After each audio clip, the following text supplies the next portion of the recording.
Hi everyone, स्वागत है आप सबका आपके अपने चैनल स्केयर्स क्लासेस में।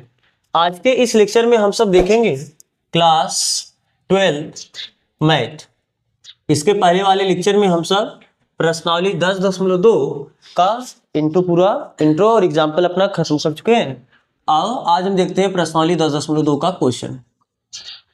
प्रश्नावली 10.2, चलो क्या बोला है पहले क्वेश्चन में, निम्नलिखित सदिशों के परिमाण का परिकलन कीजिए। परिमाण पूछा है।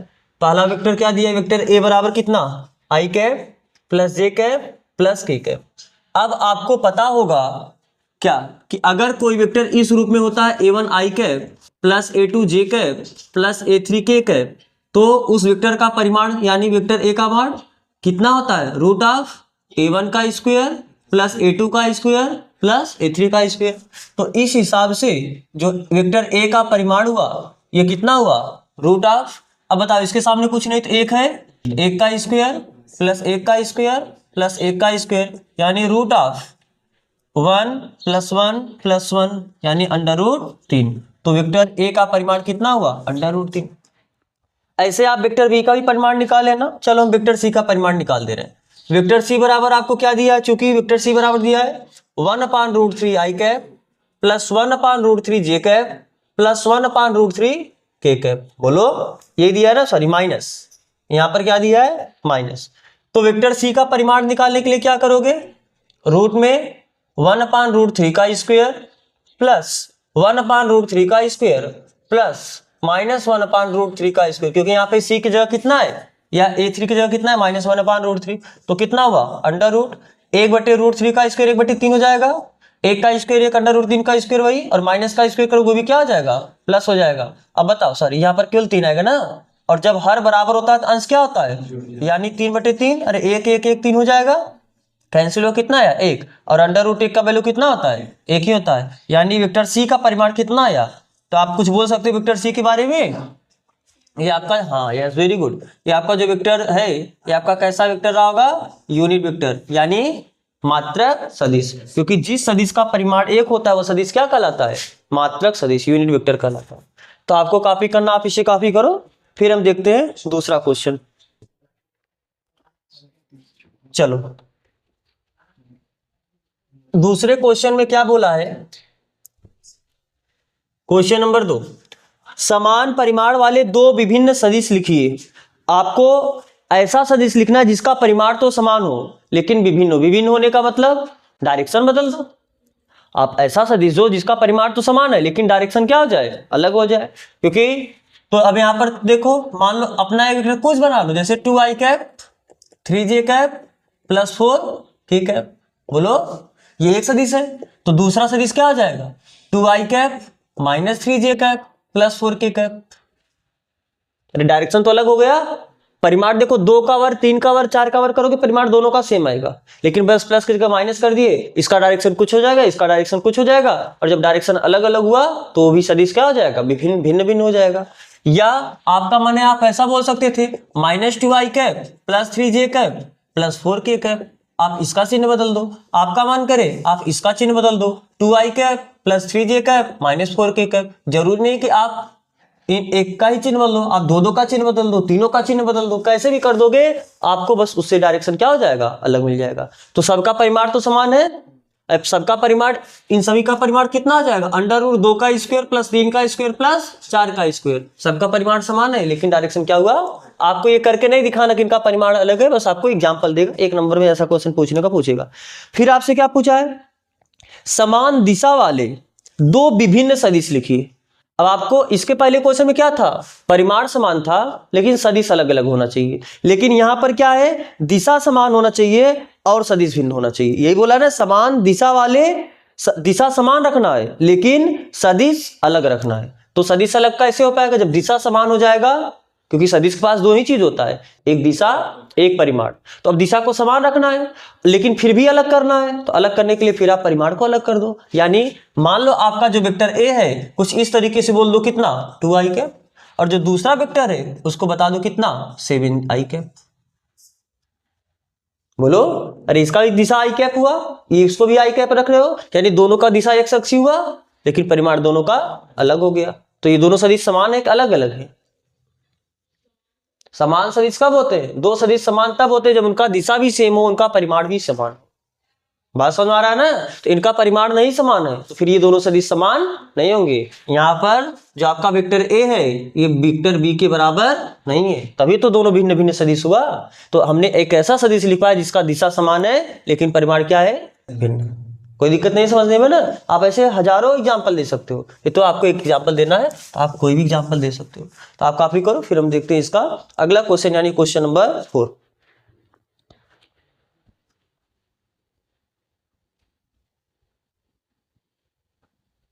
क्वेश्चन नंबर 4 में क्या बोला है? x और y के मान ज्ञात कीजिए ताकि सदिश 2i cap plus 3j cap और xi कैप yj कैप समान हो। दिया है, चलो पहले को आप कुछ वेक्टर मान लो, मान लेते हैं वेक्टर a। वेक्टर a बराबर कितना दिया है? 2i cap plus 3j cap. दूसरा वेक्टर क्या दिया है? xi cap plus yj cap. और आपसे बोला है कि चूंकि वेक्टर a ये बराबर है वेक्टर b के। अब दो सदिश बराबर कब होते हैं?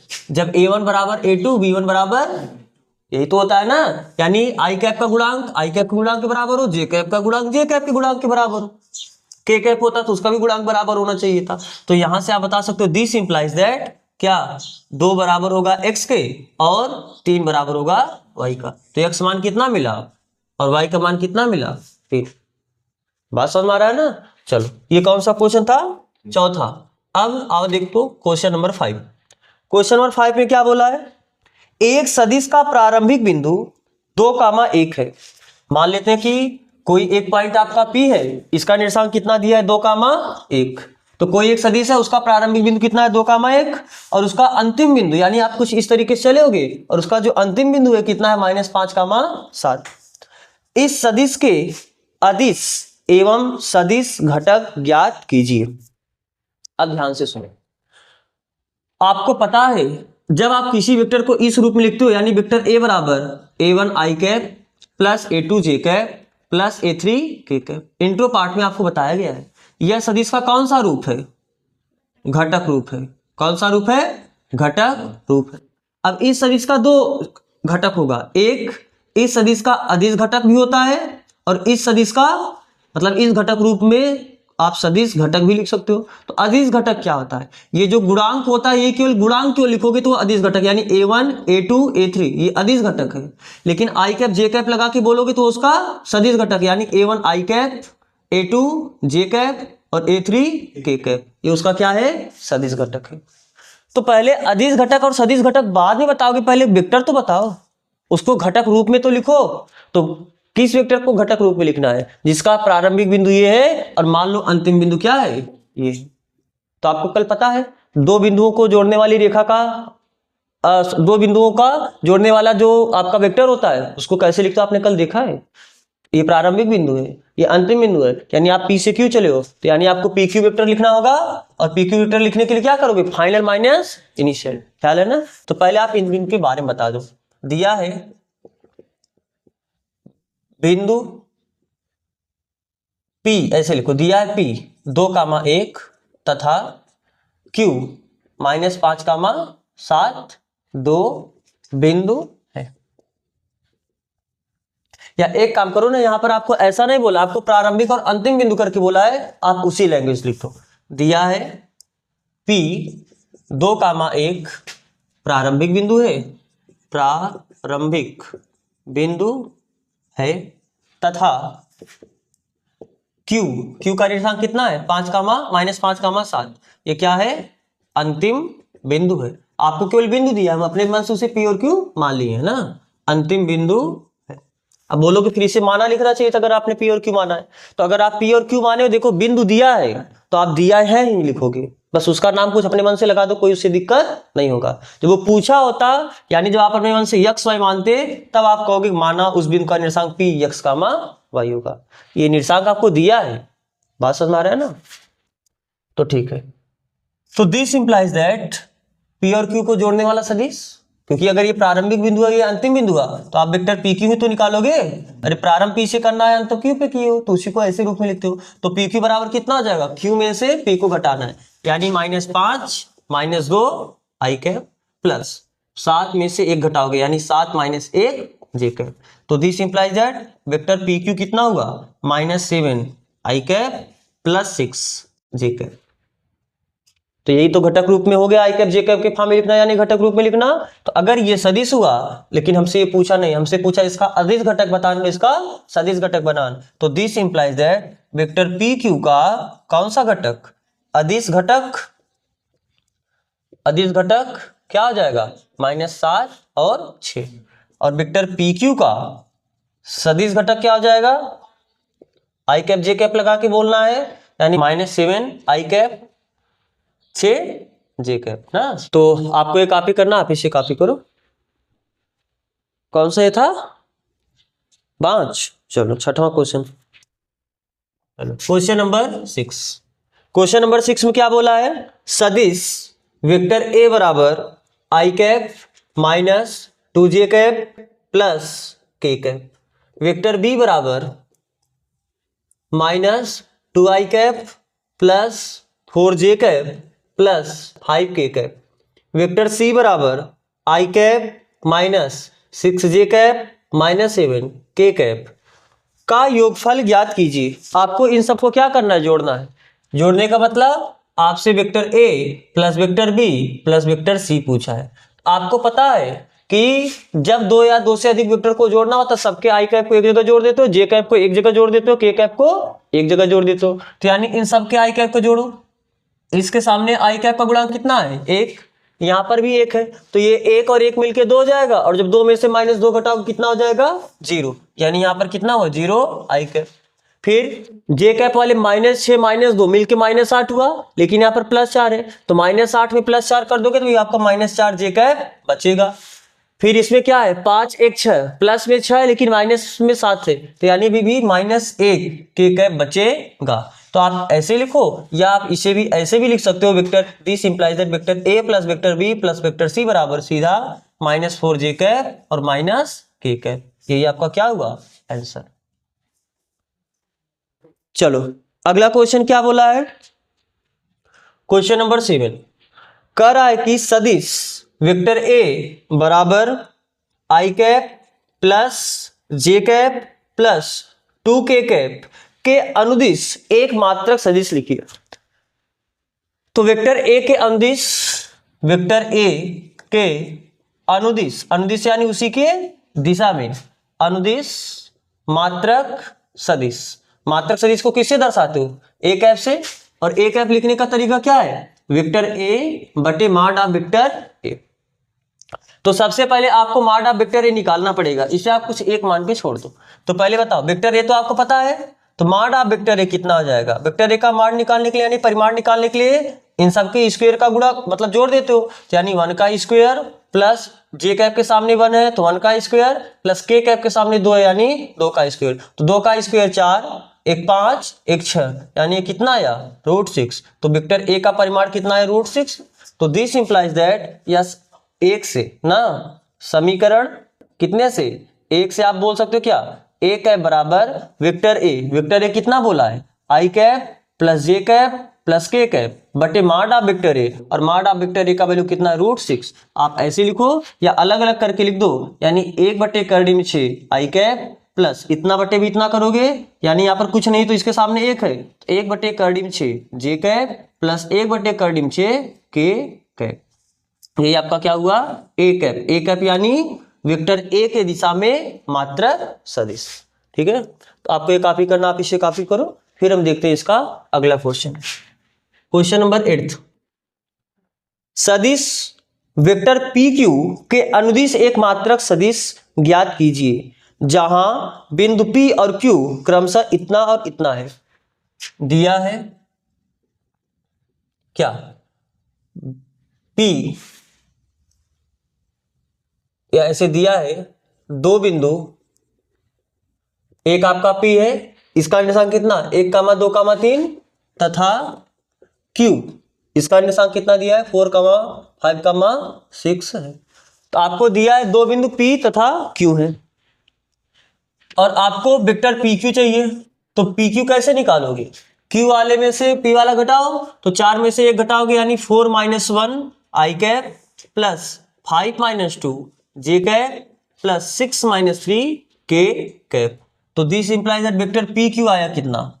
4 में से 1 घटाओगे 3 I कैप, 5 में से 2 घटाओगे 3 J कैप और 6 में से 3 घटाओगे 3 K कैप। लेकिन हमें ये नहीं पूछा है कि वेक्टर PQ बताओ, हमें पूछा है वेक्टर PQ के अंदिश एक मात्रक सदिश बताओ। वेक्टर PQ के अंदिश मात्रक सदिश, तो यानी आप लिखोगे कि वेक्टर PQ के अनुदिश मात्रक सदिश, मात्रक सदिश। और अगर आपको मात्रक सदिश चाहिए तो उसका परिमाण भी चाहिए, तो परिमाण चाहिए तो आप एक काम करो, इसी समय इसका परिमाण भी निकाल लो, यानी माड ऑफ वेक्टर PQ। तो माड ऑफ वेक्टर PQ कितना हो जाएगा? 3 का स्क्वायर प्लस 3 का स्क्वायर प्लस 3 का स्क्वायर, यानी 3 त्रिक का 9, 9 9 18 9 त्रिक 27, तो ये कितना आ जाएगा? √27। तो वेक्टर PQ का मान कितना आया? 27 को आप कितना लिख सकते हो? अरे 9 त्रिक 27 होता है, 27 यानी √9 गुणे 3 हुआ ना, तो 9 का अंडर लोगे 3 बाहर आ जाएगा और भी एक 3 बचा रहेगा, यानी 27 को आप लिख सकते हो 3 √3। तो ठीक, तो PQ के अंदिश मात्रक सदिश इसको दर्शाओ कैसे? PQ कैप से। अरे PQ के अंदिश मात्रक सदिश को आप PQ कैप से, जैसे वेक्टर A के अंदिश मात्रक सदिश होता था उसे आप A कैप से दर्शाते थे, तो अगर PQ के अंदिश मात्रक सदिश लिखना है तो आप PQ कैप से दर्शाओगे। तो PQ कैप हो कितना जाएगा? किसी भी सदिश के अंदिश मात्रक सदिश निकालने का मतलब उस सदिश में उसी के परिमाण से आप क्या करो? भाग दो। तो वेक्टर PQ है कितना?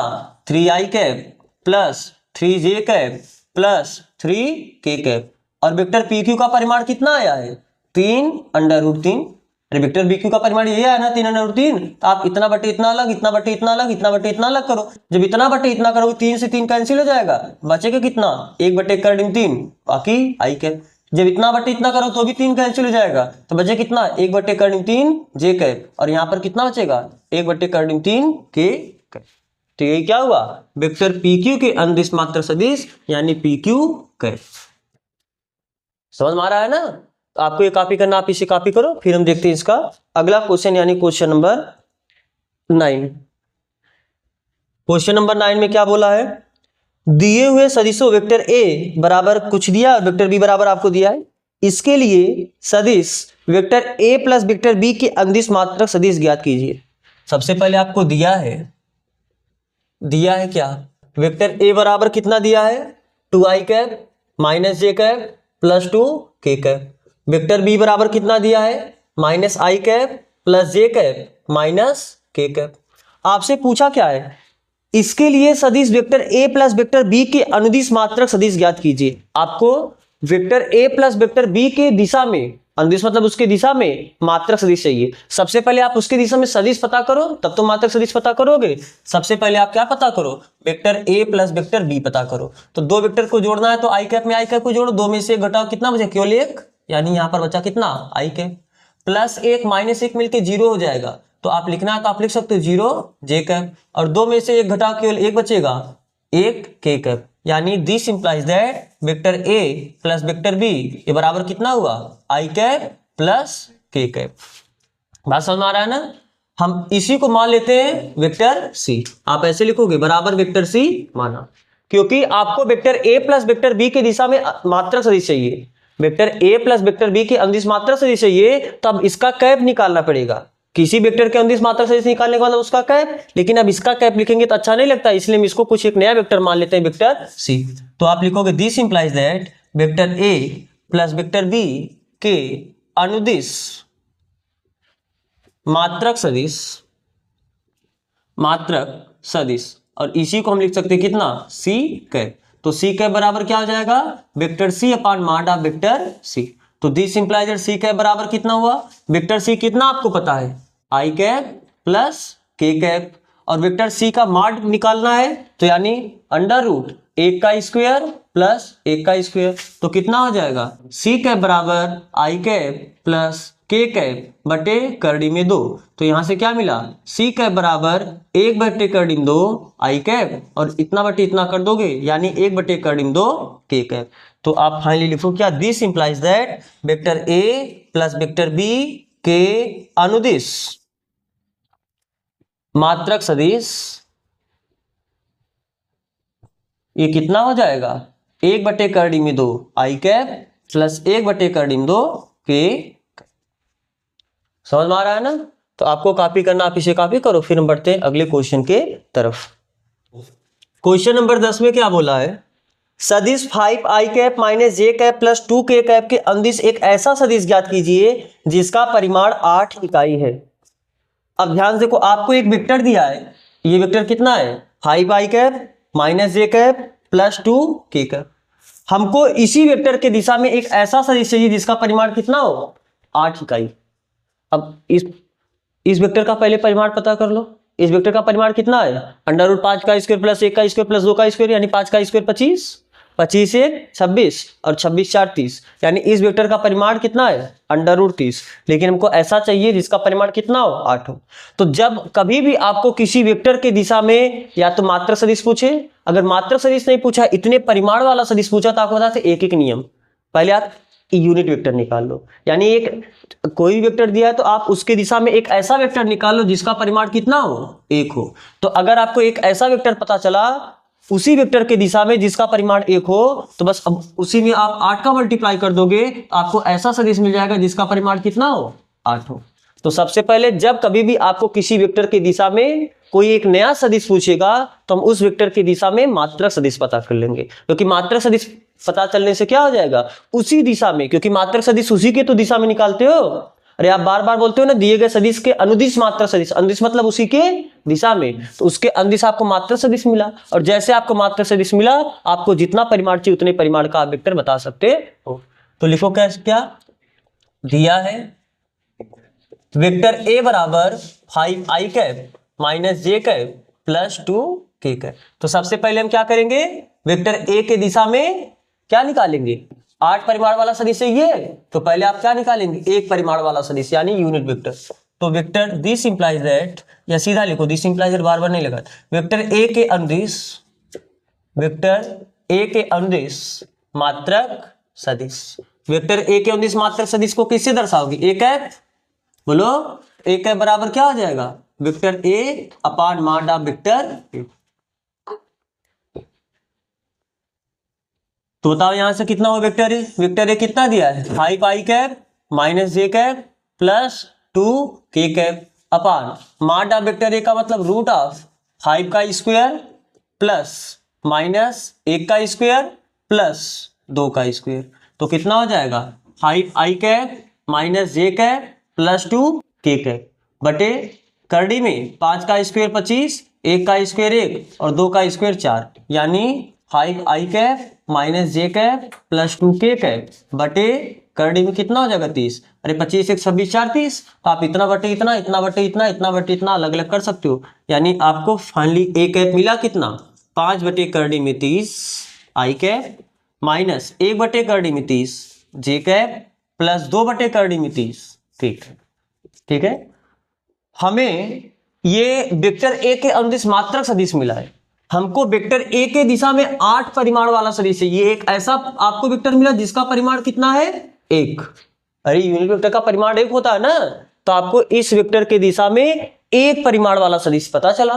आपको चाहिए कितना, 8 परिमाण वाला सदिश, तो बस 8 का क्या कर दो, गुणा कर दो, यानी वेक्टर ए के दिशा में या वेक्टर ए के अनुदिश 8 परिमाण वाला सदिश, 8 परिमाण वाला सदिश कितना हो जाएगा, ये 8 आई कैप होगा, ए कैप होगा। अरे ए कैप में 8 का गुणा कर दोगे तो हो जाएगा, तो कितना हुआ 8, ए कैप मिला कितना है 5 बटे करड़ी में 30 आई कैप माइनस 1 बटे करड़ी में 30 जे कैप प्लस 2 बटे करड़ी में 30 के कैप।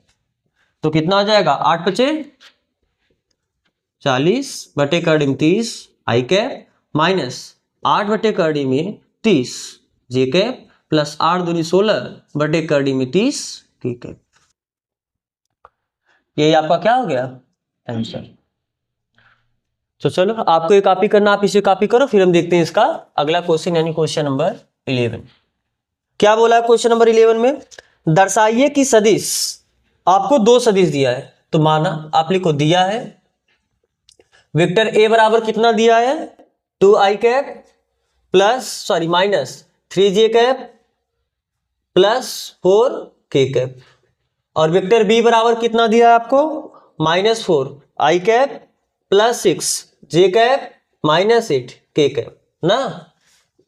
आपको सिद्ध करना ये दोनों सदिश क्या संरेख है। आपको पता है अगर कोई वेक्टर मान लो एक वेक्टर है ए है, ये इस तरीके से हो a1i cap plus b1j cap plus c1k cap, और एक दूसरा सदिश है वेक्टर बी, ये कुछ इस तरीके से है a2i cap plus b2j cap plus c2k cap.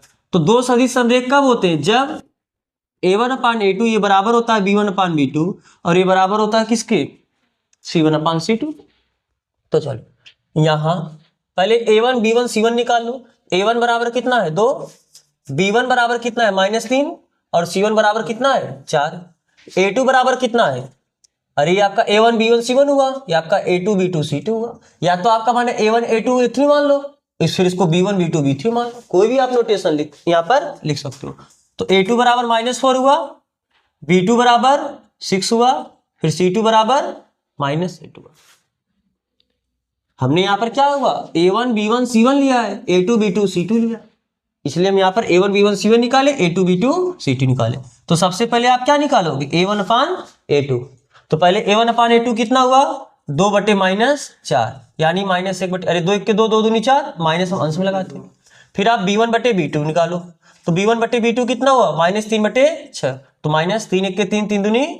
अब फिर आप c1/c2 निकालोगे कितना 4/-8 यानी 4 1 के 4 4 दूनी 8 और माइनस आप ऊपर लगाओ। तो ध्यान से देखो यहाँ पर ये तीनों बराबर आया कि नहीं बराबर आया, तो आप लिखोगे चूंकि a1 या सीधा लिखोगे दिस इंप्लाइज दैट a1/a2 ये बराबर है b1/b2 और ये बराबर है c1/c2, इसलिए ये दोनों सदिश क्या हो गए संरेख। तो दिस इंप्लाइज दैट या अतः vector A and vector B एक दूसरे के क्या होंगे संरेख होंगे, या सीधा लिखो वेक्टर ए तथा वेक्टर बी संरेख हैं। ठीक है, तो आपको इस तरीके से लिखना भी आना चाहिए, तो आप कॉपी कर लो। फिर इसके बाद हम देखते हैं इसका अगला क्वेश्चन यानी क्वेश्चन नंबर 12।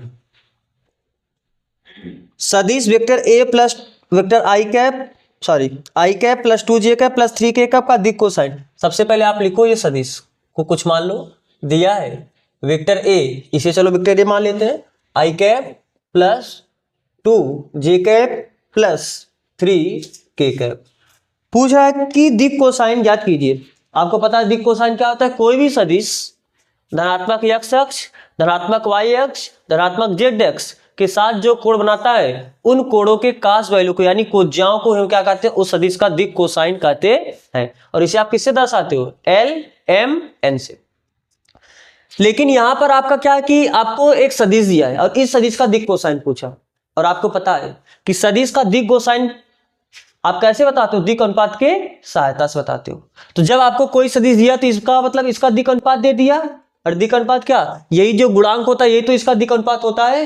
और जब आपको एक बार दिक् अनुपात पता चला तो दिक् कोसाइन तो आप निकालना जानते हो। तो क्या लिखोगे, दिया है वेक्टर ए बराबर इतना, दिस इंप्लाइज दैट वेक्टर ए के दिक् अनुपात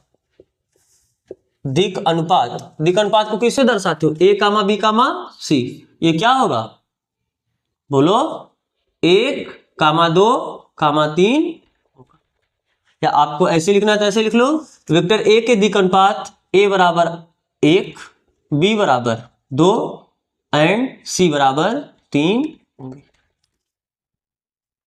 अरे यही तो दिक् अनुपात जो सामने होता है वो एक दिक् अनुपात होता है, और जो आपको दिक् अनुपात पता चला तो फिर दिक् कोसाइन तो आप बता ही लोगे। क्या आप पहले मान लो कि माना वेक्टर ए का दिक्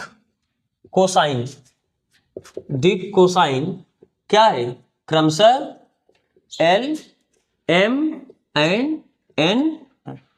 तो दिस इंप्लाइज दैट L बराबर क्या आ जाएगा, L कैसे निकालते हो, a/√a² plus b² plus c² से।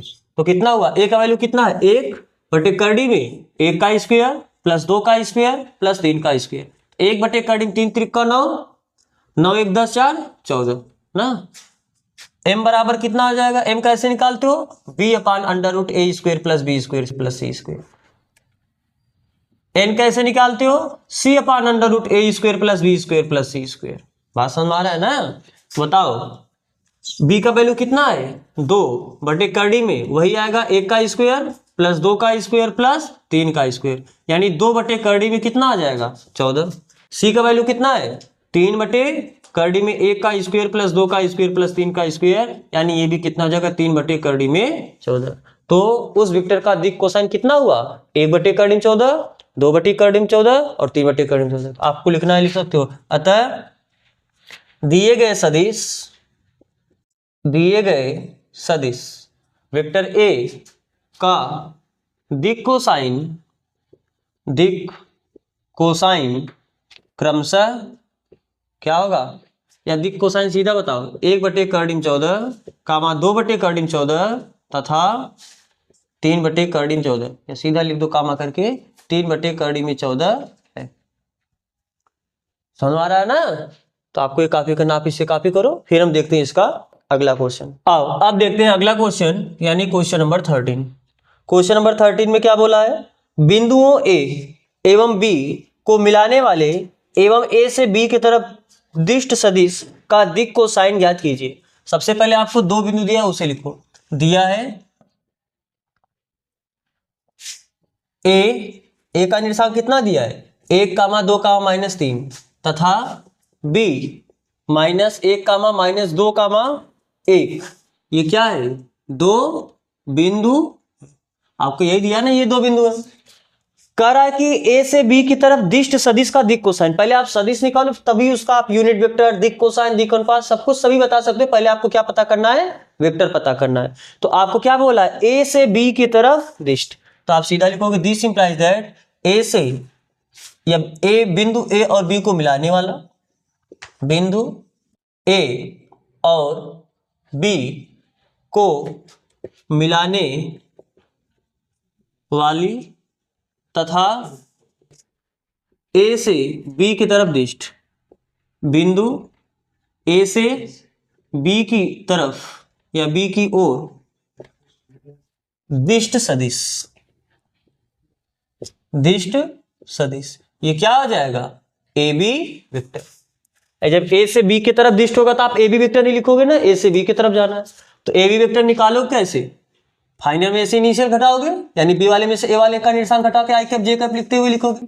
तो -1 आई कैप प्लस -2 जे कैप प्लस 1 -3 के कैप। यही तो लिखते हो ना।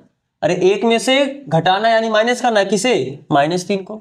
तो this implies A B vector कितना मिला, ए बी वेक्टर बराबर -2 आई कैप, फिर -2 मिलके -4 हुआ, और प्लस माइनस हो जाएगा 4 जे कैप, और माइनस प्लस 3 1 4 के कैप। तो कितना हुआ के कैप।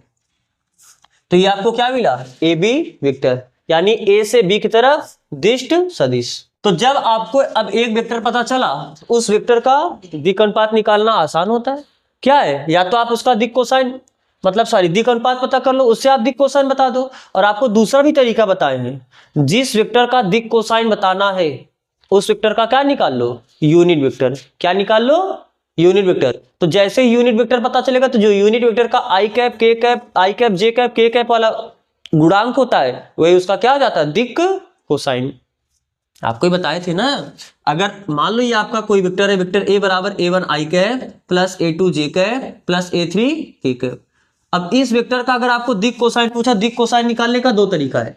पहला तरीका क्या है, आप a1 a2 a3 जो होता है उसका क्या होता है, दिक् अनुपात। क्या होता है, दिक् अनुपात। और जब दिक् अनुपात पता चला a1 upon root of a1 square plus a2 square plus a3 square, फिर a2 अपान ये एक दिक् कोसाइन हुआ यानी ये होता है, फिर a2 upon root of a1 square plus a2 square plus a3 square, ये आपका दूसरा दिक् कोसाइन यानी m होता है। और ऐसे आप a3 अपान करते हो, ये आपका क्या होता है, n होता है।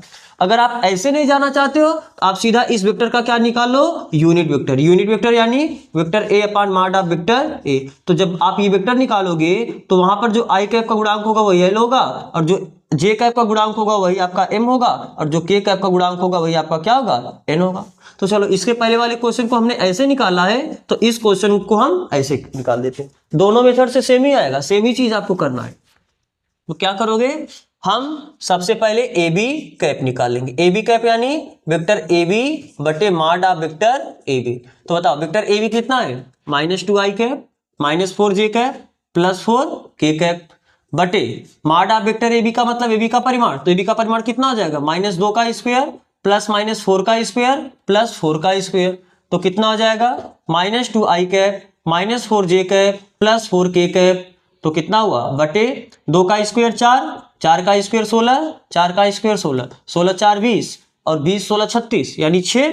तो कितना आ जाएगा, -2i कैप -4j कैप और +4k कैप, और नीचे कितना आ गया 6। अरे 16 4 20, 20 में 16 जोड़ोगे 36 ही आएगा ना। तो करड़ी में 36 की वैल्यू कितना होता है, 6 होता है। आप अलग अलग कर दो, यानी -2/6 i कैप -4j कैप बटे 6 अलग प्लस 4/6 अलग k कैप। तो -1/3 i कैप आया, और ये भी माइनस कितना 2 दूनी 4 और 2 तिहाई 6, -2/3 j कैप आया, और ये कितना आया 2 दूनी 4 2 तिहाई 6 2/3 k कैप।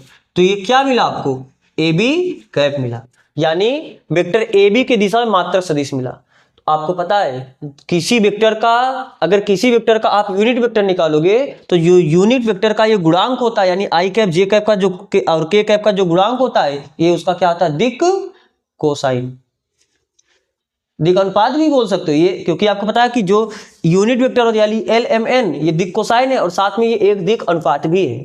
लेकिन जो वेक्टर होता है यहाँ पर, जैसे आपने वेक्टर ए बी निकाला ना, तो वेक्टर ए बी में जो आई कैप जे कैप के कैप का गुणांक है उसका दिक् अनुपात है, ये दिक् कोसाइन नहीं हो सकता। कोई वेक्टर निकाल रहे हो, अगर इस ये आपका यूनिट वेक्टर नहीं है, शर्त है ये यूनिट वेक्टर नहीं होना चाहिए। अगर कोई वेक्टर यूनिट वेक्टर नहीं है तब उसका जो गुणांक होता है वो केवल और केवल दिक् अनुपात होता है, वो दिक् कोसाइन नहीं होता है। लेकिन उस वेक्टर के दिशा में अगर आप यूनिट वेक्टर निकालिए, कौन सा वेक्टर निकालिए, यूनिट वेक्टर निकालिए, तो यूनिट वेक्टर में जो आई कैप जे कैप के कैप का गुणांक होता है वह दिक् कोसाइन भी हो जाता है। दिक् अनुपात तो हजारों करोड़ों अरबों दिक् अनुपात होता है, तो ये भी दिक् अनुपात है, ये भी दिक् अनुपात है। अब इसमें 2 का 3 का 4 का गुणा करते जाओगे सब आपको दिक् अनुपात मिलता ही जाएगा। लेकिन दिक् कोसाइन अगर यह यूनिट वेक्टर नहीं है तो ये दिक् कोसाइन नहीं होगा। दिक् कोसाइन कब होगा, जब वो क्या बने, यूनिट वेक्टर। तो याद रखना यूनिट वेक्टर का आई कैप जे कैप के कैप का जो गुणांक होता है वही क्या होता है, दिक् कोसाइन। दिक् कोसाइन कब होगा, जब वो यूनिट वेक्टर होगा। दिक् कोसाइन कब होगा, जब वो यूनिट वेक्टर होगा। ये यूनिट वेक्टर है, अरे इसका परिमाण आपको कोई पूछे यूनिट वेक्टर है, नहीं, क्यों नहीं है। आप तुरंत इसका माइनस से प्लस से नहीं मतलब है, आप तुरंत उसका दिशा से भी नहीं मतलब है, आप उसका परिमाण निकालोगे।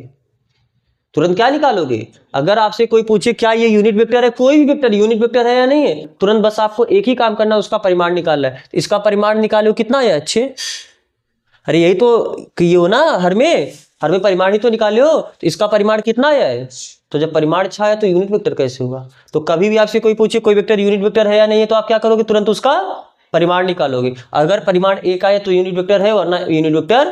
तो जब यूनिट वेक्टर ये नहीं है तो फिर ये दिक् कोसाइन नहीं होगा। दिक् कोसाइन कब होगा, जब वो यूनिट वेक्टर होगा। याद रखना इस बात का, दिक् कोसाइन कब होगा, जब वह यूनिट वेक्टर होगा। भूलोगे नहीं ना इस बात को, ठीक है। तो this implies that vector A B का दिक् कोसाइन क्या हो जाएगा, दिक् कोसाइन -1/3 -2/3 तथा 2 सॉरी यहाँ पर केवल 2/3 है ना, और यहाँ पर भी 1/3 है। -1/3 -2/3 और 2/3। तो जब कभी भी अगर आपको किसी वेक्टर का दिक् कोसाइन पूछे तो तुरंत आप उस वेक्टर का क्या निकाल लो, यूनिट वेक्टर। तुरंत उस वेक्टर का क्या निकालोगे, यूनिट वेक्टर। जैसे ही उसका यूनिट वेक्टर निकाले तो जो यूनिट वेक्टर में आई कैप जे कैप के कैप का गुणांक होगा वही उसका दिक् कोसाइन का। ठीक है, तो आपको ये कॉपी करना, आप इसे कॉपी करो। फिर हम बढ़ते हैं इसके अगले क्वेश्चन पे। क्वेश्चन नंबर 14 में आपको क्या बोला है, दर्शाइए कि सदिश आई cap plus J cap plus K cap, आई cap plus J cap plus K cap अक्षो OX OY एवं OZ के साथ बराबर झुका है। अब आपको पता है कि जो अक्ष होते हैं, मान लो ये आपका x एक्सिस हुआ, ये आपका y एक्सिस हुआ और ये आपका z एक्सिस हुआ। ओरिजिन यही है। मूल बिंदु को किससे दर्शाते हो? O से दर्शाते हो। इसीलिए यहाँ पर अक्ष को OX OY और OZ बोला, क्योंकि कोई वेक्टर हमको यहाँ पर सिद्ध क्या करना है कि यह तीनों अक्ष से बराबर झुका है। अब जैसे मान लो कि आपका ये वेक्टर कुछ इसी तरीके से होगा, क्योंकि ये कोई भी पॉइंट आपका ऐसे मान लो यहाँ पर होगा, तो जितना जब आप इस पॉइंट को ऐसे मिलाओगे, इस मान लो यहीं पर पॉइंट है, तो जब आप इस पॉइंट को ओरिजिन से मिलाओगे तो आपको ये वेक्टर मिला। तो आपको सिद्ध करना है जितना ये इससे झुका है उतना ये उससे झुका है और उतना ये इससे झुका है। अरे आपका ये जो एक्स एक्सिस होगा ऐसे होगा ना, जब आपका एक्स एक्सिस ऐसे होगा, मान लो ये भी 30 अंश हुआ, ये भी 30 अंश हुआ, ये भी 30 अंश हुआ, यानी आपको दिखाना है अगर बराबर झुकने का मतलब आप कोण पता कर लो। बराबर झुकने का मतलब झुकाव कैसे बताते हो? जितना कोण बनाता है वही तो झुकाव होता है। ये कोई एक अक्ष है, ये कोई एक रेखा है, यह रेखा इस x अक्ष के साथ कितना झुका है? जितना कोण बनाया होगा। अगर मान लो 30 अंश का कोण बनाया यानी 30 अंश झुका है, तो आपको क्या निकालना है? कोण निकालना है एक तरीके से। और बराबर झुकने का मतलब सभी के साथ बराबर कोण आना चाहिए। और कोण कैसे निकालते हो? कोण कैसे निकालते हो? कोण निकालने का कोई तरीका पता है आपको? कहीं आया है? अरे कास अल्फा, कास बीटा, कास गामा, अल्फा बीटा गामा, ये कोण ही तो होता है। दिक् कोसाइन भूल गए? दिक् कोसाइन क्या होता है? कोई सदिश धनात्मक x अक्ष, धनात्मक y अक्ष और धनात्मक z अक्ष के साथ जितना कोण बनाता है, उसी कोण के कास वैल्यू को आप दिक् कोसाइन कहते हो ना। तो अगर आपको दिक् कोसाइन पता चल गया यानी आपको अल्फा बीटा गामा पता चला। ठीक है, तो पहले आप क्या करो? दिक् कोसाइन निकालो। क्या निकालना है? दिक् कोसाइन। तो दिक् कोसाइन मान लो ये आपका क्या है? ये कौन सा क्वेश्चन है? Question number 14। तो अब मान लो यही आपका क्या है? वेक्टर ए है। तो सबसे पहले मैं इसका क्या निकालना? दिक् कोसाइन। और दिक् कोसाइन निकालने के लिए तुरंत आप क्या निकालोगे? इसका यूनिट वेक्टर। हाँ, कास अल्फा, कास बीटा, कास गामा सही है, दिक् कोसाइन होता है, लेकिन एक वेक्टर दिया ना, तो वेक्टर का दिक् कोसाइन कब निकालोगे? जब वो यूनिट वेक्टर होगा। तो ये तो यूनिट वेक्टर नहीं है। क्यों? क्योंकि इसका परिमाण कितना है? अरे भैया सबसे पहले वेक्टर का परिमाण ही निकाल के चेक करो। अंडर रूट 1 का स्क्वायर प्लस 1 का स्क्वायर प्लस 1 का स्क्वायर यानी अंडर रूट 3। तो ये यूनिट वेक्टर, अगर यूनिट वेक्टर होता तो 1 1 1 वही उसका दिक् कोसाइन हो जाता। जो यूनिट वेक्टर होता है दिक् अनुपात भी होगा। दिक् अनुपात कोई भी वेक्टर आपको मिल जाए उसका आई कैप जे कैप के कैप का गुणक दिक् अनुपात होगा ही होगा। दिक् कोसाइन सिर्फ और सिर्फ एक शर्त में होगा। दिक् कोसाइन सिर्फ और सिर्फ एक ही शर्त में होगा, जब वह यूनिट वेक्टर होगा। तो ये यूनिट वेक्टर नहीं है, तो यानी ये इसका दिक् कोसाइन नहीं है। तो दिक् कोसाइन निकालने के लिए सबसे हम क्या निकालेंगे? एक है, यानी उसका यूनिट वेक्टर। तो यूनिट वेक्टर कैसे निकालते हो? वेक्टर ए में उसके परिमाण का भाग देते हो। तो ए कैप बराबर क्या हुआ? वेक्टर है कितना? I cap plus J cap plus K cap बटे परिमाण कितना है? Under root 3। तो ए कैप कितना हो जाएगा? 1/3 I cap plus 1/3 J cap plus 1/3 K cap. ये तो यूनिट वेक्टर। तो अगर ये यूनिट वेक्टर है तो यह क्या है? ये उसका दिक् कोसाइन है। यूनिट वेक्टर में जो आई कैप जे कैप के कैप का गुणांक होता है वही उसका क्या होता है? दिक् कोसाइन। याद रख लो इस बात को। तो दिस इंप्लाइज दैट वेक्टर ए का दिक् कोसाइन, वेक्टर ए का दिक् कोसाइन कितना हुआ? दिक् कोसाइन 1/3 1/3 1/3। अब आप मान लो, क्योंकि आपको ये नहीं, सवाल में कहीं नहीं पूछा कि उसका दिक् कोसाइन बताइए। सवाल में कहीं नहीं पूछा उसका दिक् कोसाइन बताइए। सवाल में क्या बोला है? आपको दिखाना कि यह जो वेक्टर है यह वेक्टर तीनों अक्ष के साथ बराबर झुका है, यानी इस वेक्टर का तीनों अक्ष के साथ बनाया गया कोण बताना है। जब बराबर आप कोण निकालो, अगर तीनों कोण बराबर आ गया यानी वो बराबर झुका है। तो सबसे पहले आपको क्या निकालना पड़ेगा?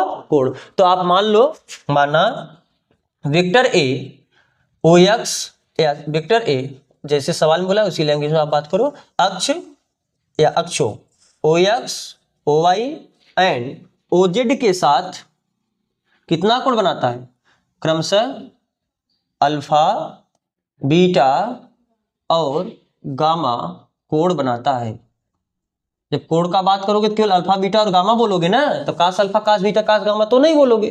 तो अगर आपने मान लिया कि यह लाइन एक्स अक्ष साथ अल्फा कोण बनाया, y के साथ बीटा कोण बनाया और z अक्ष के साथ गामा कोण बनाया, इस बात का मतलब क्या होगा, l बराबर क्या हो जाएगा cos अल्फा, m बराबर क्या हो जाएगा cos बीटा और n बराबर क्या हो जाएगा cos गामा। और यही तो, क्योंकि अगर आपने बोला ये दिक कोसाइन यानी ये l हुआ, ये m हुआ और ये n हुआ, तो आपको लिखना है तो आप लिख सकते हो वेक्टर a का दिक कोसाइन, यहां पर ऐसे लिख देते वेक्टर a का दिक कोसाइन कोष्टक में l m n बराबर इतना। तो l का वैल्यू ये है, m का वैल्यू ये है, n का वैल्यू ये है, तो आपने माना cos अल्फा, तो cos अल्फा बराबर कितना आया 1/3। हमें निकालना क्या है, अरे मैं कोण बताना ना, तो यहां से बताओ अल्फा बराबर क्या हो जाएगा cos इनवर्स 1/3। cos बीटा बराबर, देखो cos बीटा यानी m कितना मिला है 1/3। हमको cos बीटा चाहिए नहीं, तो हमको बीटा चाहिए, कोण चाहिए, तो कोण बीटा बराबर cos उधर जाकर क्या हो जाएगा cos इनवर्स बराबर 1/3। तो cos गामा भी बताओ इसी प्रकार, cos गामा यानी n कितना है, n भी 1/3 है, तो यहां से आप गामा बता सकते हो ना, तो गामा बराबर कितना होगा cos इनवर्स 1/3।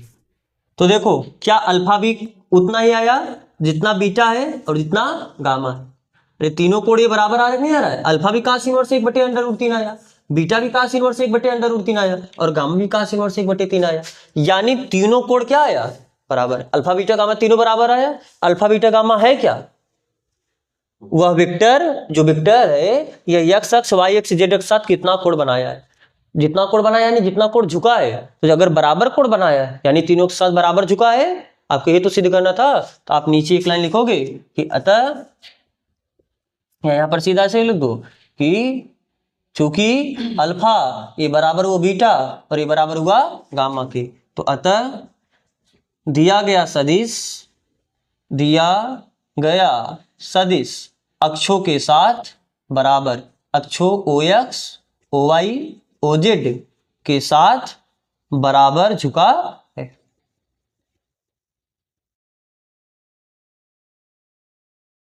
ठीक है, तो कभी भी ऐसा क्वेश्चन आप ध्यान से सुनो, आपको क्या दिया है, आपको सिद्ध करना कि बराबर झुका है, बराबर झुकने का मतलब बराबर कोण बनाया है, बराबर कोण बनाने का मतलब आप पहले कोण पता करो, और कोण यानी अल्फा बीटा गामा पता करो। अल्फा बीटा गामा आपको मिलता कहां से है, cos alpha cos beta cos gamma से। cos alpha cos beta cos gamma होता क्या है, दिक कोसाइन l m n। तो सबसे पहले आपको दिक कोसाइन पता करोगे, तो हमने क्या, हमें वेक्टर दिया था, हमने तुरंत उसका, क्योंकि दिक कोसाइन पता करने के लिए यूनिट वेक्टर चाहिए, जैसे आपको यूनिट वेक्टर मिला, यूनिट वेक्टर का जो i cap j cap k cap का गुणांक होता है वो उसका क्या होता है दिक कोसाइन। तो हमको cos alpha cos beta cos gamma पता चला, अगर cos अल्फा ये है cos बीटा ये है cos गामा ये है, तो यहाँ से हमको अल्फा बीटा गामा पता चला, कोण पता चला, तीनों कोण क्या है बराबर।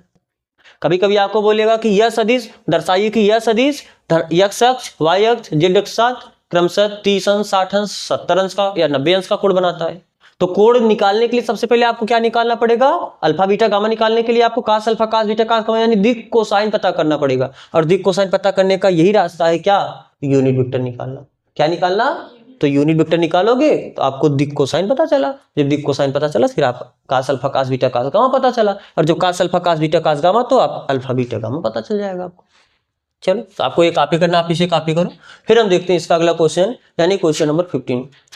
बोला है कि बिंदुओं P और Q को मिलाने वाली रेखा को 2:1 के अनुपात में पहले अंतर विभाजित करना है, फिर बाह्य विभाजित करने वाले बिंदु R की स्थिति सदिश ज्ञात कीजिए।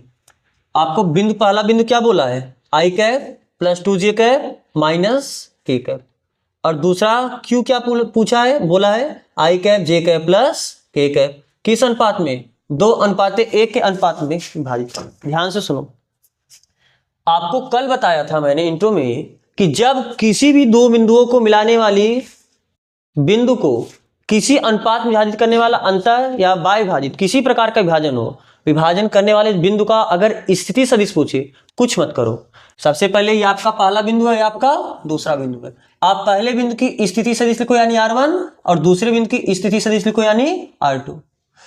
वह बिंदु को किस अनुपात विभाजित किया, M1, और उस बिंदु को किस अनुपात विभाजित किया, M2। बस जब आपको ये 4 पॉइंट चीज मिला तो आप बता सकते हो। यानी चलो मान लो कि ये आपका क्या है, बिंदु P है, और ये आपका क्या है, बिंदु Q है। ये इससे कुछ आपका x axis y axis z axis होगा, तो इस बिंदु का स्थिति सदिश आपको दिया है, कितना है आई कैप, इसी को मान ले R1। अरे पहला बिंदु हम इसे मानते, दूसरा बिंदु इसे मानते हैं, तो पहले बिंदु की स्थिति सदिश को R1 वेक्टर माने। R1 वेक्टर है कितना, I cap plus 2j cap minus k cap. दूसरे बिंदु की स्थिति सदिश आपको इतनी दी है, ये आपका दूसरा बिंदु है ना, दूसरा बिंदु क्यों, तो इसकी स्थिति सदिश को हम क्या मान लेते हैं, R2 वेक्टर। यह कितना दिया है, minus I cap plus j cap और प्लस k कैप। आपसे क्या बोला है, इन दोनों बिंदुओं को, अब दोनों बिंदु को आप चाहे ऐसे मिलाओ चाहे ऐसे मिलाओ, मिलाने के लिए आप कोई दिक्कत नहीं है, लेकिन जब आप अनुपात पे गौर करना, जब अनुपात देगा तो जो पहले बिंदु दिया रहेगा उससे पहला अनुपात रहेगा, जो दूसरा बिंदु रहेगा उससे दूसरा अनुपात। आपको इतना ख्याल रखना है। तो आपको क्या बोला कि इन दोनों बिंदुओं को मिलाने वाला एक बिंदु है यार, मान लेते हैं एक बिंदु है यार, ये अंतःविभाजन का केस में, और जब बाह्य विभाजन का केस होगा तो बिंदु R यहाँ पर हो जाएगा।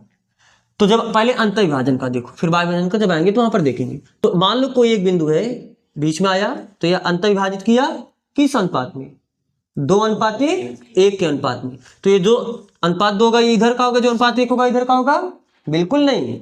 ये 2 अनुपात आपने दूसरे बिंदु से बताया, ये अनुपात दूसरा ये पहला अनुपात है, तो पहले बिंदु से, पहला बिंदु आपका क्या है P, यानी R का पहले बिंदु के साथ अनुपात 2 होगा और R का दूसरे बिंदु के साथ अनुपात कितना होगा, 1 होगा। तो सबसे पहले आप क्या लिखो, दिया है सीधा R1 वेक्टर बताओ, R2 वेक्टर बताओ, M1 बताओ, M2 बताओ। R1 वेक्टर कितना आया, I cap plus 2j cap minus k cap. R2 vector कितना आया, minus I cap plus j cap plus k cap. पहला अनुपात कितना आया, अरे पहला अनुपात 2 है ना, और दूसरा अनुपात क्या है, 1 है। तो हम पहले किस स्थिति में बता रहे हैं, अंतःविभाजन की स्थिति में। या आप पहले इतना लिख दो, माना ये जो R है, अरे इसी की स्थिति सदिश है, ये जो बिंदु अंतःविभाजित या बाह्य विभाजित कर रहा है उसी बिंदु की तो स्थिति सदिश है ये। मान लेते हैं इसकी स्थिति सदिश कितनी है, वेक्टर R। इसके लिए आपने R1 माना है, R1 वेक्टर, इसके लिए आपने R2 वेक्टर माना है, और जो बिंदु चाहिए उसकी स्थिति सदिश को हम कितना मान ले रहे हैं, वेक्टर R।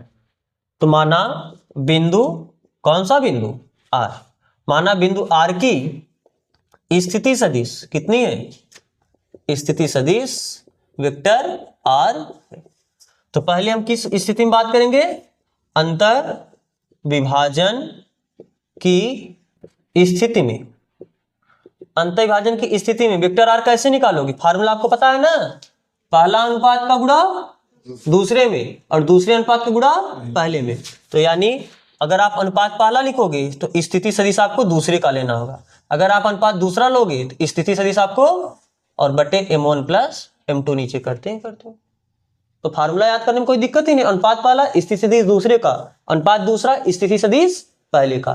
तो बताओ यहां से क्या आ जाएगा, वेक्टर R बराबर M1, M1 का वैल्यू देखो कितना बताए वो, बस एक बार आप ये 4 पॉइंट समझ के लिख लेना, ठीक है। पहले बिंदु की स्थिति सदिश तो अनुपात इस बिंदु का पहले वाला ही M1 होगा, बस ये केवल मैच कराना आपका काम है। पहले बिंदु की स्थिति सदिश को R1 तो अनुपात M1 कौन होगा, M1 को बस आप M2 मत कर देना, M2 को, और इसका बस एक ही तरीका है, जो पहला अनुपात है वो पहले के साथ दिया, जो दूसरा अनुपात है वो दूसरे के साथ दिया। तो बताओ R2 वेक्टर कितना है, minus I cap plus j cap plus k cap plus M2 का वैल्यू कितना है, 1। R1 वेक्टर बस अब देख देख के बस वैल्यू कॉपी करना, जोड़ घटाना करना, 2j cap minus k cap बटे M1 प्लस M2 यानी 2 प्लस 1। तो कितना हो जाएगा, वेक्टर R बराबर minus 2 I cap plus 2j cap और प्लस 2 k कैप। इसका गुणा इसमें करोगे, I cap plus 2j cap minus k cap बटे 2 1 3। और आपको पता है आई वाले के साथ जुड़े घटेगा, यानी यहाँ पर माइनस 2 आई कैप है, यहाँ पर प्लस आई कैप है, तो 2 में से 1 घटाओगे माइनस 1 आएगा कि नहीं आएगा, अरे बड़े वाले का चिन्ह माइनस है, यानी माइनस 1 आई कैप, और 1 लिखेंगे नहीं, बस सीधा क्या लिख देंगे, माइनस आई कैप। अब जे वाले के साथ 2 और 2 मिलकर कितना हो जाएगा, 4j cap plus 2 minus 1 plus k cap बटे 3। आप इसको ऐसे भी लिख सकते हो, या माइनस 1/3, अरे अलग अलग कर दो, minus 1/3 I cap plus 4/3 j cap plus 1/3 के। ये क्या हुआ, उस बिंदु की स्थिति सदिश जो इस बिंदु को कैसा विभाजित कर रहा है, अंतःविभाजित। और जब बाह्य विभाजन का बात आएगा बस यहाँ पर आपको क्या लगा देना है, माइनस। यानी आप दूसरा कर लोगे कि नहीं कर लोगे, दूसरा बस कुछ नहीं, यहाँ पर लिखना है, या एक काम करो पहले आप कॉपी करो, हम कर ही देते। तो आप इसे कॉपी करो। अब देखो, बाह्य विभाजन की स्थिति में, बाह्य विभाजन की स्थिति में बस यहां पर आपको क्या करना है, माइनस। यहां पर क्या आ जाएगा, माइनस। अब यहां पर माइनस करने का मतलब ये माइनस हो जाएगा, फिर ये भी माइनस हो जाएगा, ये तो अक्ष हमने बनाया है, और ये माइनस माइनस क्या हो जाएगा, प्लस हो जाएगा। और दो में से एक घटाओ फिर कितना आ जाएगा, एक। दो में से एक घटाओ एक ही आएगा ना। अब -2 -1 मिलके कितना हो जाएगा, देखो यहां से क्या मिला, वेक्टर r बराबर -2 i cap minus I cap मिलके -3 i कैप हुआ, +2 j कैप -2 j कैप, ये तो कैंसिल हो जाएगा, 0 हो जाएगा, और +2 k cap plus k cap मिलके कितना आ जाएगा, 3 k कैप। ये क्या हुआ, बाह्य विभाजन की स्थिति में उस बिंदु की स्थिति सदिश। कोई दिक्कत नहीं है इस सवाल समझने में, आपको ये भी कॉपी करना, आप इसे कॉपी कर लो। फिर हम देखते हैं इसका अगला क्वेश्चन, यानी क्वेश्चन नंबर 16।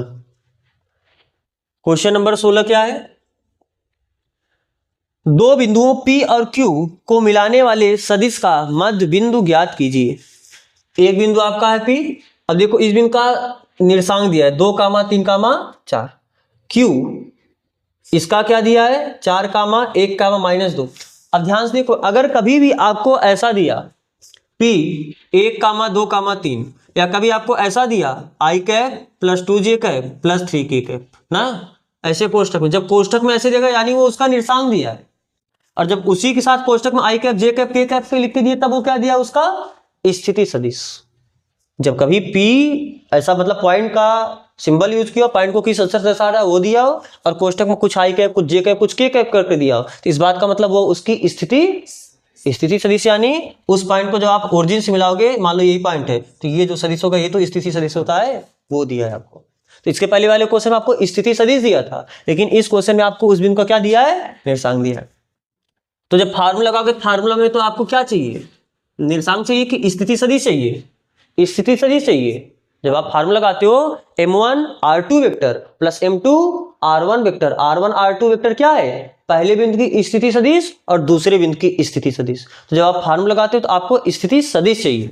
तो ध्यान से देखो, क्वेश्चन में क्या बोला, एक बिंदु आपका P है, इसका निर्देशांक कितना दिया, 2, 3, 4, और एक दूसरा बिंदु है, इसका निर्देशांक कितना दिया है, 4, 1, -2। तो इसकी स्थिति सदिश बताओ कितनी हो जाएगी। मान लो आपका x axis y axis z axis ऐसे होगा, तो पहले बिंदु की स्थिति सदिश को क्या मान लेते हैं, r1 वेक्टर, और ये कितना, अगर बिंदु पता है स्थिति सदिश बता सकते हो, नहीं बता सकते हो, 2i cap +3 j cap +4 k cap. अगर दूसरे बिंदु का निर्देशांक ये है, तो दूसरे बिंदु का स्थिति सदिश यानी r2 वेक्टर कितना आ जाएगा, 4i cap +j cap -2 k cap. ये दोनों बिंदु जो आपको दिए उसकी स्थिति सदिश आपको मालूम चले। आपको क्या पूछा है, इन दोनों बिंदुओं को मिलाने वाले मध्य बिंदु का, अरे इन दोनों बिंदुओं को मिलाने वाला रेखा होगा, उस रेखा का जो मध्य बिंदु होगा उसकी आपको स्थिति सदिश पूछा है। उसकी क्या पूछी है, स्थिति। तो अगर मान लो कि यह कोई बिंदु है आपका R, यह इन दोनों बिंदुओं का मध्य बिंदु है, यानी इन दोनों बिंदुओं का मध्य बिंदु होने का मतलब किस अनुपात विभाजित करना, 1 मध्य बिंदु होने का मतलब जितना इधर होगा उतना इधर होगा। जब अनुपात निकालोगे यानी 1:1 में ही तो विभाजित करेगा। और आपने भी कल देखा है थ्योरी में कि अगर पहले बिंदु की स्थिति सदिश r1 वेक्टर है, दूसरे बिंदु की स्थिति सदिश r2 वेक्टर है, तो इसका जो मध्य बिंदु होगा उसका स्थिति सदिश कितना आ जाएगा, r1 + r2/2। क्लास 10 पढ़े हो नहीं पढ़े हो। अरे x निर्देशांक करने के लिए x1 + x2/2 करते थे, y निर्देशांक निकालने के लिए y1 + y2/2 करते थे। तो यहाँ पर क्योंकि आप स्थिति सदिश बताते हो तो सीधा r1 + r2/2 डायरेक्ट कर सकते हो, या आप फार्मूला से भी जा सकते हो, फार्मूला से भी करके देख लो या डायरेक्ट भी करके देख लो।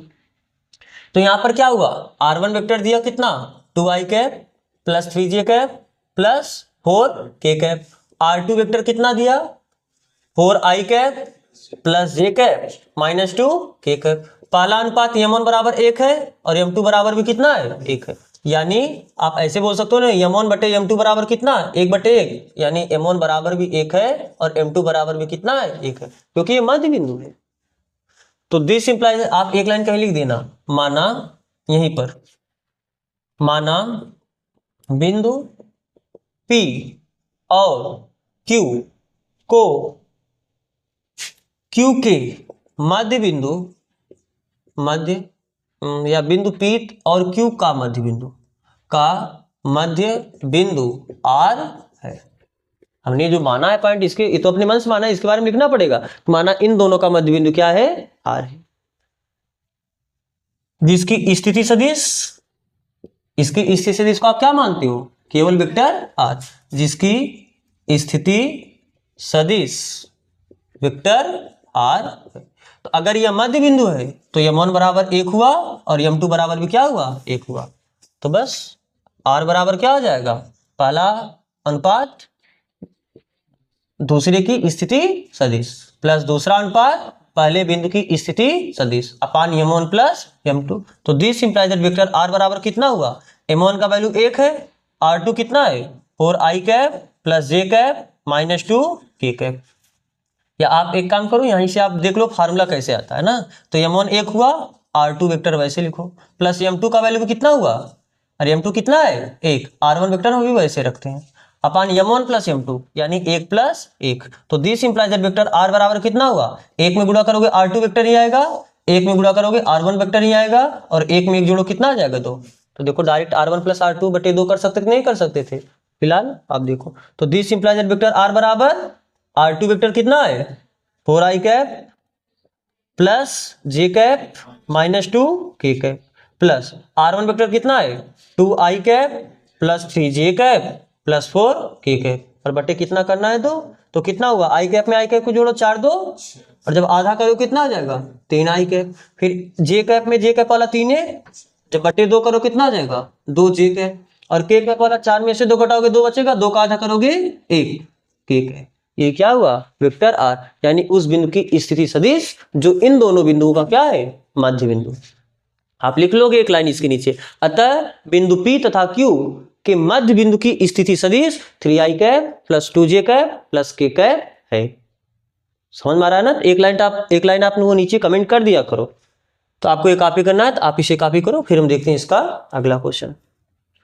इसमें तो दिक्कत नहीं है ना समझने में। तो अब आप इतना मत करना कभी भी, अगर कभी भी आपको मध्य बिंदु पूछे सीधा इतना पोर्शन आप डायरेक्ट हटा देना ना, ये मत लिखना, सीधा आप r1 प्लस r2 बटे 2 वैल्यू रखो आधा कर।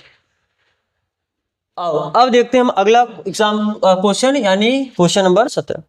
अच्छा, जो क्वेश्चन नंबर 17 आप देखो, ये क्वेश्चन नंबर 17 आपका सेम एग्जाम्पल है उदाहरण नंबर 12, बस वहां पर जो आप उदाहरण नंबर 12 को भी मिलाते रहना और इसको भी मिलाते रहना। जो उदाहरण नंबर 12 में आपको a दिया है, देखो उदाहरण नंबर 12 में a का निर्देशांक, a का स्थिति सदिश कितना दिया है 2i cap minus J cap plus k cap. तो क्वेश्चन में ये कौन सा निर्देशांक है 2i cap minus J cap plus k cap, vector B.